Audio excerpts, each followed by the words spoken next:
I think actually that people are quite hard on themselves. And, this is one of the reasons that I believe that the presumption of innocence that characterizes our legal system is such an absolute bloody miracle. I cannot figure out how in the world that idea ever came about and developed universal acceptance. It's so unlikely.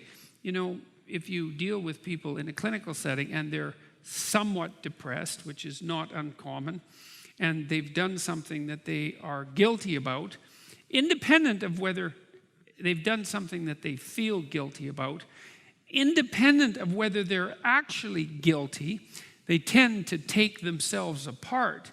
Now, that's especially true if you happen to be high in trait neuroticism, which is one of the big 5 traits: extroversion, which is a positive emotion dimension; neuroticism, a negative emotion dimension; agreeableness, which is compassion and politeness; conscientiousness, which is orderliness and industrious; and openness, which is intellect and openness proper, something like creativity.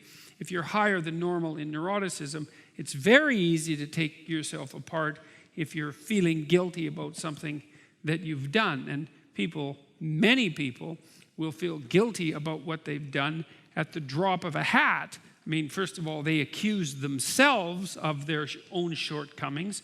And then if they are accused by someone else, it's often very, very difficult for them to mount their own defense, to believe in their own innocence. Because you'd think, well, the police come to your door, or a mob comes for you, let's say, on Twitter, and, you're a stalwart sort of person, and you pronounce your innocence, and, you're a brick wall, nothing gets through that. And that's just not how it goes, man. If the mob comes for you on Twitter, the probability that if you're a reasonably well-socialized person, that you're going to be wondering what you did wrong and how you should apologize and what you should do to put yourself back in the good graces of the community is extraordinarily high. Because, well, you probably have done some things wrong in your life, and you probably are guilty about this and that, and perhaps you didn't conduct yourself perfectly. And so it's very difficult for you to mount your own defense, to presume your own innocence and mount your own defense, which, by the way, is why it's a very good reason to have a lawyer. And one of the things I would say, I'm dead serious about this. I've worked with legal cases a lot and learned a lot about the limitations and lack thereof of police ability to question you, for example. And if you're ever accused of something serious, then do not talk to the police until you have a lawyer, because you will definitely get yourself in all sorts of trouble. And so you might think, well, if you're innocent, and the police will tell you this too, then you have nothing to be afraid of. Of course, that's complete bloody rubbish, because you always have something to be afraid of, and innocence and guilt are relative things, and they're not that easy to determine. So don't be so sure that you can defend yourself, for reasons we'll go into, but also don't be so sure that you don't need someone who's professional to stand sort of outside of you and to look at you like an individual among other individuals and to adjudicate your relative guilt or innocence in that manner. In our legal system, you're actually not required to be perfect, and thank God for that. What you're required to be is reasonable, and like a reasonable and let's say somewhat normative human being. You're not required to go above and beyond the duty with regards to heroism, for example.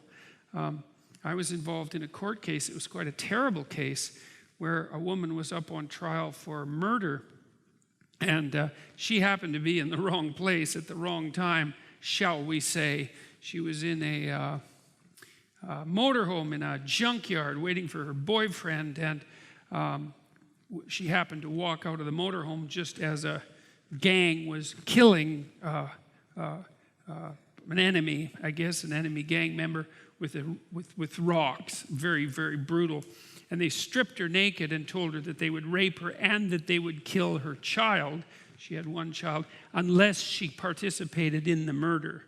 And so she ended up dropping a rock on the unfortunate gentleman's head, although by all appearances he was well on the way to being dead at that point. And at that point in Canada, the law was there was no excuse for participating in homicide, regardless of the, what would you call, ameliorating preconditions. But they did decrease her culpability substantially because they believed there was genuine reason for her to believe that her life was threatened and that she was going to be subjected to sexual assault, and that her child, I don't think they did threaten her child, but they did certainly threaten her child with no longer having a mother. So in any case, we can get involved in very terrible things, and it's very difficult for us to defend ourselves. You need a lawyer to do that. And so that's a good piece of practical advice, and I would strongly recommend that you follow it if you ever happen to find yourself in trouble. It's also the case if you find yourself in trouble at work or on social media. You know, it's hard to sit and remind yourself that you deserve the benefit of the doubt and then to try to make a coherent case for that. One of the things I often did for my clients who were in trouble at work for one reason or another, often because, well, for a variety of reasons, sometimes because they hadn't done everything they should have at work, you know, and so they carried some burden of responsibility for that, but sometimes because there were people who were genuinely malevolently predisposed towards them, bullying them in terrible ways, and they just weren't good at mounting their own defense, which was also one of the things, by the way, that made them prone to being bullied. And so we would work for hours on at least hypothetically outlining a story that involved the possibility that the person who was being accused, so that would be my client, was actually innocent of the charges. You know, and that's something that's useful to do for yourself if you ever run into trouble. You don't have to believe that you're innocent to begin with, but you could make the strongest case possible that you are, right? Because everyone's entitled to a strong defense, and then just see how that flies, you know, see if it's coherent. I mean, you could make the opposite case too, just so you know what you might be in for, but, you know, we have an adversarial system for a reason, and part of the reason is that one of the easiest ways to get at the truth, insofar as that's possible, and that's not an easy thing, is to attack, you know, with a certain degree of intensity and viciousness, and defend with a certain degree of intractability and coherence. And you need both of those.